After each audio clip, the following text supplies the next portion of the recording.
李锦熙，100年也可以。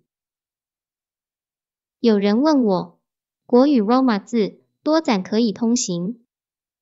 我说，如果代替汉字，总得500年后。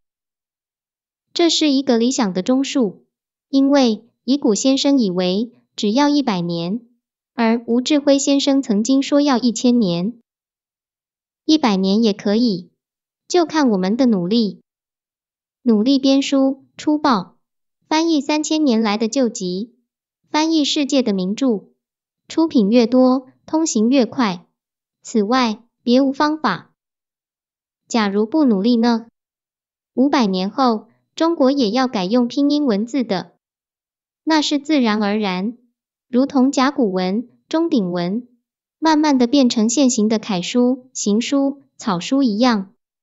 不过比较有意识的改革，要弄得乱七八糟一点儿。世间一切都是善变的，一个民族的语言文字尤其善变，你不要它变，它也变，这是大原则。人之所以可贵者，就在知道某事要变，就预先加上一点儿有意识的变。